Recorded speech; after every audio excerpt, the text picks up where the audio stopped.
नमस्कार दोस्तों, साहित्यिक कहानियों के इस चैनल कहानियां जिंदगी की पर मैं शैली आप सभी साहित्य प्रेमियों का तहे दिल से स्वागत करती हूँ और आज लेकर आई हूँ श्री रविन्द्रनाथ टैगोर जी द्वारा लिखी एक कहानी गूंगी। आगे बढ़ने से पहले आप सभी से हमेशा की तरह अनुरोध है कि अब तक ना किया हो या चैनल पर पहली बार आए हो तो चैनल को सब्सक्राइब करना बिल्कुल ना भूलें। आइए सुनते हैं।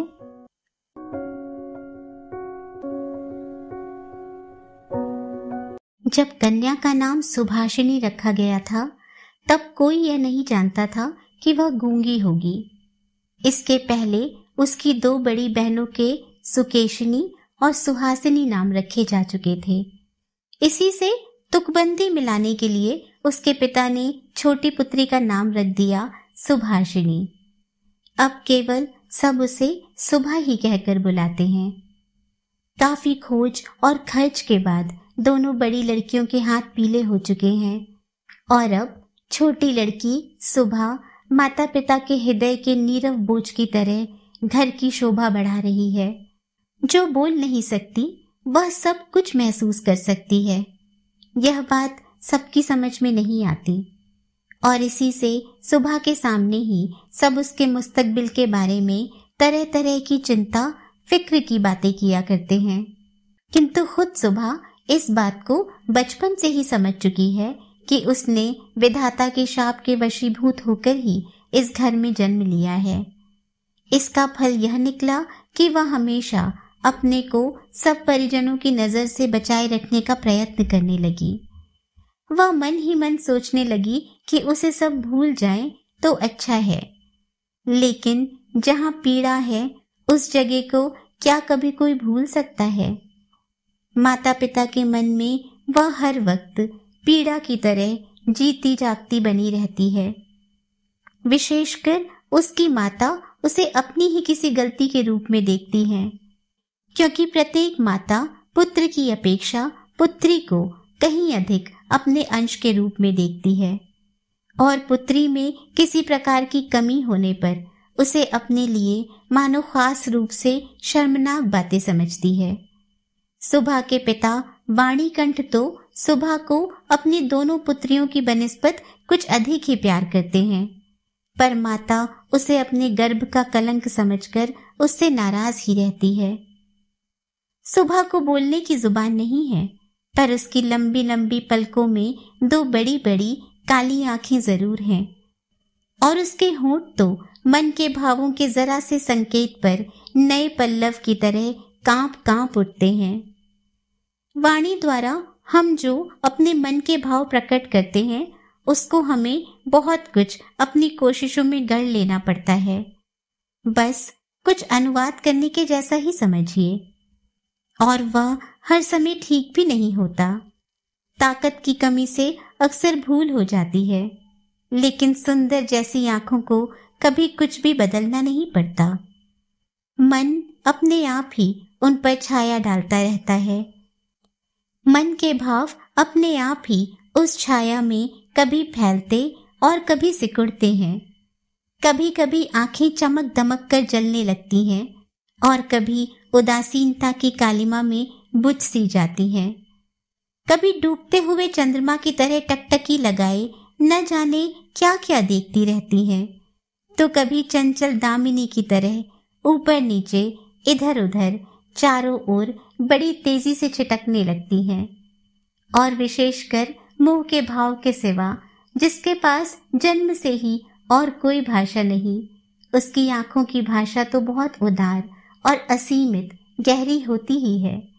करीब करीब साफ सुथरे नील गगन के जैसी उन आंखों को उदय से अस्त तक, सुबह से शाम तक और शाम से सुबह तक छवि लोक की निस्तब्ध रंगभूमि ही मानना चाहिए। जिह्वाहीन इस कन्या में विशाल प्रकृति के समान एक जनहीन महानता है और यही कारण है कि साधारण लड़के लड़कियों को उसकी ओर से किसी न किसी प्रकार का डर सा बना रहता।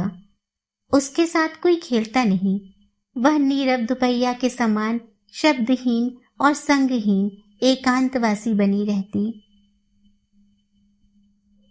गांव का नाम है चंडीपुर। उसके बगल में बहने वाली सरिता बंगाल की एक छोटी सी नदी है। गृहस्थ के घर की बिल्कुल छोटी लड़की के जैसी बहुत दूर तक उसका फैलाव नहीं है। उसको जरा भी आलस्य नहीं। वह अपना इकहरा बदन लिए हुए अपने दोनों छोरों की रक्षा करती हुई अपना काम करती जाती है। दोनों छोरों के ग्रामवासियों के साथ मानो उसका एक न एक संबंध जुड़ गया है। दोनों ओर गांव है और वृक्षों के छायादार ऊंचे किनारे हैं, जिनके नीचे से गांव की लक्ष्मी सरिता अपने आप को भूलकर जल्दी के साथ कदम बढ़ाती हुई बहुत ही प्रसन्नचित्त असंख्य शुभ कार्यों के लिए चली जाती है। वाणीकंठ का अपना घर नदी के बिल्कुल एक छोर पर है। उसका खपच्चियों का बेड़ा, ऊंचा छप्पर, गाय घर, भूस का ढेर, आम, कटहल और केलों का बगीचा प्रत्येक नाविक की दृष्टि अपनी ओर आकर्षित करता है। ऐसे घर में आसानी से चलने वाली ऐसी सुर की गृहस्थी है। उस गूंगी लड़की पर किसी की दृष्टि पड़ती है या नहीं मालूम नहीं, पर काम धंधे से जो ही उसे जरा फुर्सत मिलती त्यों ही झट से वह उस नदी के किनारे जा बैठती। प्रकृति अपने पार्श्व में बैठाकर उसकी सारी कमी को पूर्ण कर देती है। नदी को ध्वनि, स्वर, मनुष्यों का शोर, नाविकों का सुमधुर गान, चिड़ियों का चहचहाना, पेड़ पौधों की मोर ध्वनि सब मिलाकर चारों तरफ के गमनागमन आंदोलन और कंपन के साथ होकर सागर की उत्तल तरंगों के समान उस बालिका के चिर स्तब्ध हृदय उपकूल के पार्श्व में आकर मानो टूट फूट पड़ती है। प्रकृति के ये अद्भुत शब्द और अनोखे गीत, यह भी तो गूंगी की ही भाषा है। बड़ी बड़ी आंखों और उससे भी बड़ी पलकों वाली सुभाषिनी की जो भाषा है, उसी का मानो वह विश्वव्यापी फैलाव है, जिसमें झिंगुरों की झिनझिन ध्वनि से गूंजती हुई तृण जमीन से लेकर शब्दातीत नक्षत्र लोक तक केवल इंगित, संगीत, रोना और उच्छ्वास से भरी पड़ी है। और दोपहरिया को नाविक और मछुए खाने के लिए अपने अपने घर जाते, गृहस्थ और पक्षी आराम करते। पार उतारने वाली नौका बंद पड़ी रहती। जन समाज अपने सारे काम धंधों के बीच में रुककर अचानक भयानक निर्जन मूर्ति धारण करता। तब रुद्र महाकाल के नीचे एक गूंगी प्रकृति और एक गूंगी लड़की दोनों आमने सामने चुपचाप बैठी रहती हैं, एक दूर तक फैली हुई धूप में और दूसरी एक छोटे से पेड़ की छाया में। सुभाषिनी की कोई सहेली है ही नहीं, ऐसी भी बात नहीं। गौ घर में 2 गायें हैं, एक का नाम है सरस्वती और दूसरी का नाम है पार्वती। ये नाम सुभाषिनी के मुंह से उन गायों ने कभी नहीं सुने, परंतु वे उसके पैरों की धीमी गति को भली भांति पहचानती हैं। सुभाषिनी का बिना बातों का एक ऐसा करुण स्वर है, जिसका अर्थ वे भाषा की बनस्पत कहीं अधिक आसानी से समझ पाती हैं। वह कभी उन पर लाड़ करती, कभी डांटती और कभी प्रार्थना का भाव दर्शाकर उन्हें मनाती, और इन बातों को उसकी सारों और पारों इंसान से कहीं अधिक और अच्छी प्रकार समझ जाती हैं। सुभाषिनी गौ घर में घुसकर अपनी दोनों बाहों से जब सारों की गर्दन पकड़कर उसके कान के पास अपनी कनपटी रगड़ती है, तब पारो प्यार की नजर से उसकी ओर निहारती हुई उसके बदन को चाटने लगती है। सुभाषिनी दिन भर में कम से कम 2-3 बार तो नियम से गौ घर में जाया करती है। इसके सिवा अनियमित आना जाना भी बना रहता। घर में जिस दिन वह कोई सख्त बात सुनती, उस दिन उसका वक्त अपनी गूंगी सखियों के साथ बीतता। सुभाषिनी के सहनशील और विषाद शांत चितवन को देखकर वे न जाने कैसी एक अन्य अनुमान शक्ति में उसकी मर्म वेदना को समझ जाती और उसकी देह से सटकर धीरे धीरे उसकी बाहों पर सींग घिस घिस कर अपनी मौन आकुलता से उसका धैर्य बंधाने का प्रयास करती। इसके अलावा एक बकरी और बिल्ली का बच्चा भी था। उनके साथ सुभाषिनी की गहरी दोस्ती तो नहीं थी, फिर भी वे उससे बहुत प्यार करते और उसके कहने के अनुसार चलते। बिल्ली का बच्चा चाहे दिन हो या रात, जब तब सुभाषिनी की गर्म गोद पर बिना किसी संकोच के अपना हक जमा लेता और सुख की नींद सोने की तैयारी करता। और सुभाषिनी जब उसकी गोद और कमर पर अपनी मुलायम उंगलियां फेरती, तब तो वह ऐसी आंतरिक भाव दिखाने लगता मानो उसको नींद में विशेष सहायता मिल रही हो।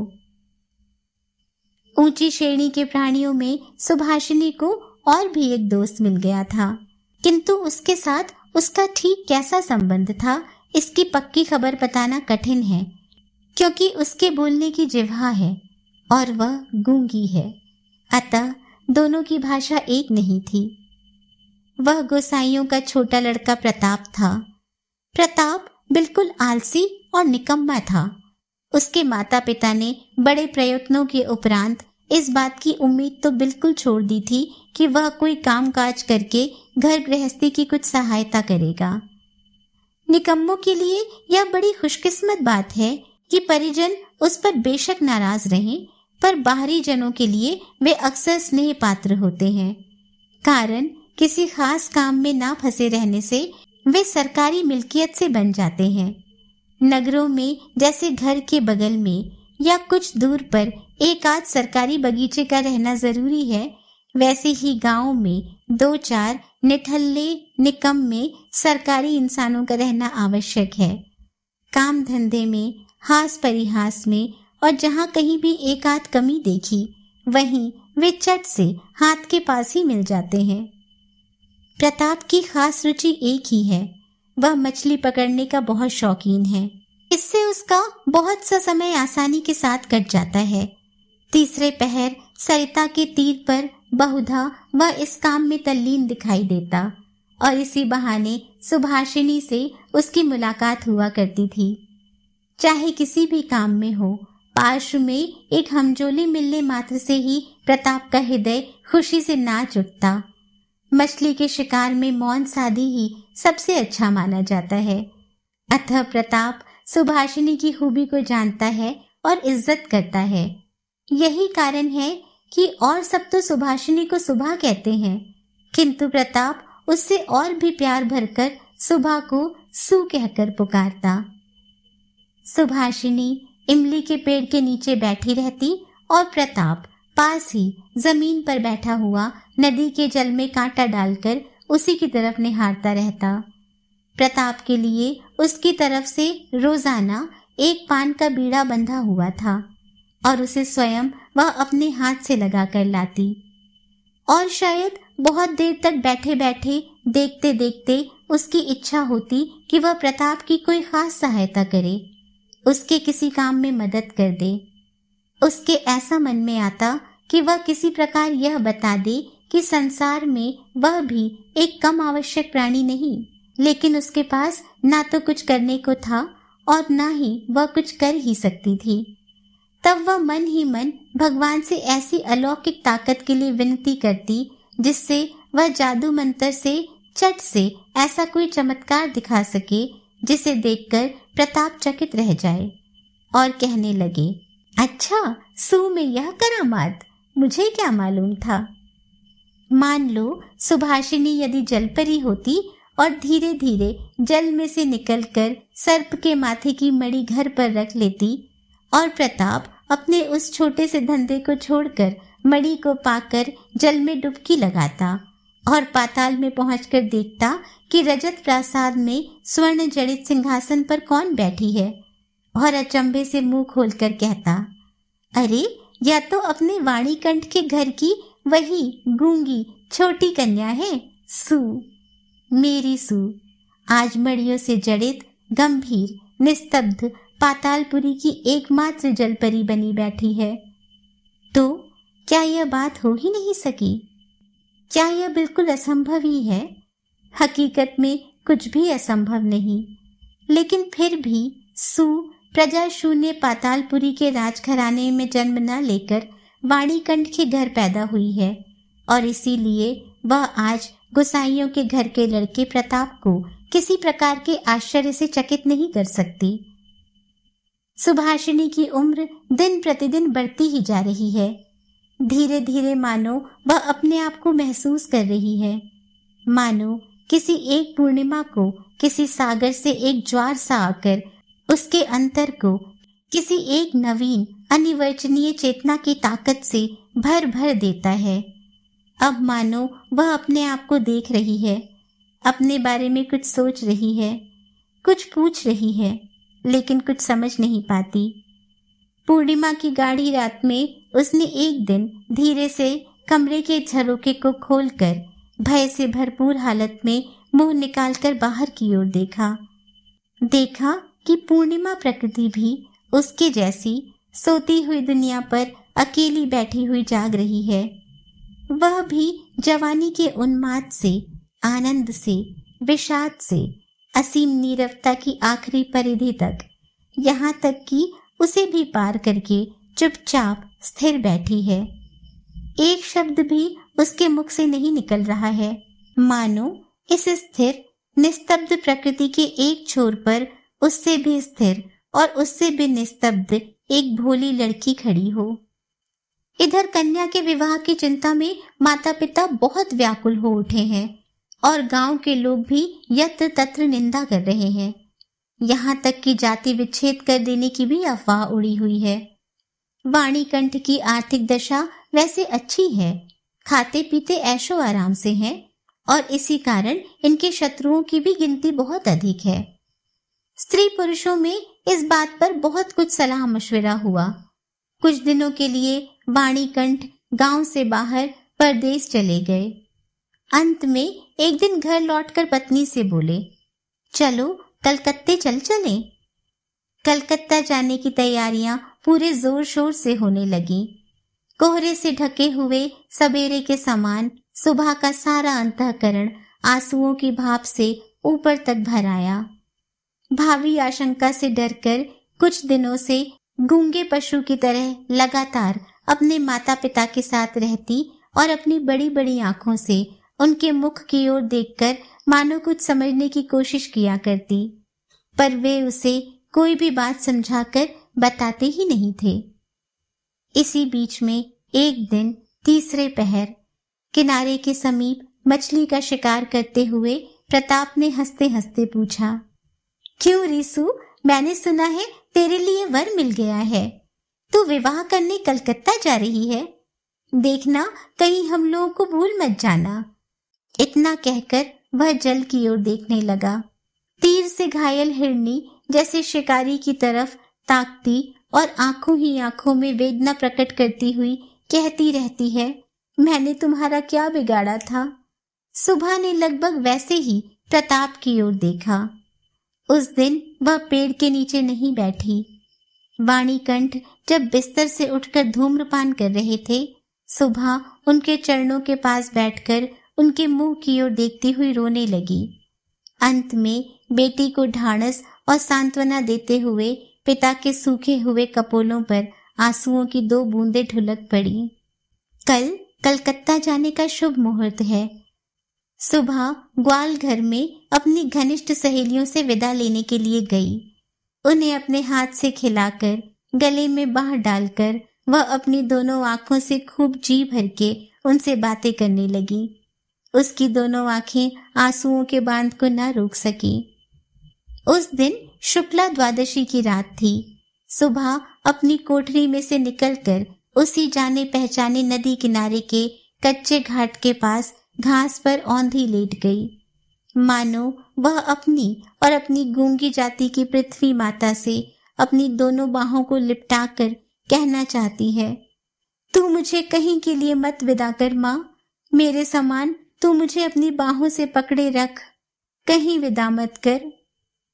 कलकत्ते के किराए के मकान में एक दिन सुबह की माता ने उसे कपड़ों से खूब सजा दिया, कसकर उसका जूड़ा बांध दिया, उसमें जरी का फीता लपेट दिया, आभूषणों से लाद कर उसके स्वाभाविक रूप सौंदर्य को भरसक मिटा दिया। सुबह की दोनों आंखें आंसुओं से गीली थी। नेत्र कहीं सूख न जाए इस भय से माता ने उसे बहुत समझाया बुझाया और आखिर में फटकारा भी, पर आंसुओं ने फटकार की कोई परवाह न की। उस दिन कई मित्रों के साथ वह कन्या को देखने के लिए आया। कन्या के माता पिता चिंतित, शंकित और भयभीत हो उठे, मानो देवता खुद अपनी बलि के पशुओं को देखने आए हो। अंदर से बहुत डांट फटकार बताकर लड़की के आंसुओं की धारा को और भी तीव्र रूप देकर उसे निरीक्षकों के सामने भेज दिया। निरीक्षकों ने बहुत देर तक देखभाल के बाद कहा, ऐसी कोई बुरी भी नहीं है। खास तौर से कन्या के अश्रुओं को देखकर वे समझ गए कि इसके हृदय में कुछ दर्द भी है, और फिर हिसाब लगाकर देखा कि जो हृदय आज माता पिता के बिछोह की बात सोचकर इस प्रकार द्रवित हो रहा है, अंत में कल उन्हीं के काम वह आएगा। सीप के मोती के समान कन्या के आंसुओं की बूंदें उसकी कीमत बढ़ाने लगी। उसकी ओर से और किसी को कुछ कहना ही नहीं पड़ा। पात्र देखकर खूब अच्छे मुहूर्त में सुभा का विवाह संस्कार हो गया। गूंगी लड़की को दूसरों के हाथ सौंपकर माता पिता अपने घर लौट आए, और तब कहीं जाकर उनकी जाति और परलोक की रक्षा हो सकी। सुभा का पति पछाह की तरह नौकरी करता है। विवाह के बाद शीघ्र ही वह पत्नी को लेकर नौकरी पर चला गया। एक सप्ताह के अंदर ही अंदर ससुराल के सब लोग समझ गए कि बहू गूंगी है, पर इतना किसी ने ना समझा कि इसमें उसका अपना कोई दोष नहीं। उसने किसी के साथ विश्वासघात नहीं किया है। उसके नेत्रों ने सभी बातें कह दी थीं, किंतु कोई उसे समझ ना सका। अब वह चारों ओर निहारती रहती है। उसे अपने मन की बात कहने की भाषा नहीं मिलती। जो गूंगे की भाषा समझते थे, उसके जन्म से परिचित थे, वे चेहरे उसे यहाँ दिखाई नहीं देते। कन्या के गहरे शांत अंतःकरण में असीम अव्यक्त क्रंदन ध्वनित हो उठा, और सृष्टिकर्ता के अलावा और कोई उसे सुन ही न सका। अब की बार उसका पति अपनी आंखों और कानों से ठीक प्रकार इम्तिहान लेकर एक बोलने वाली लड़की को ब्याह लाया।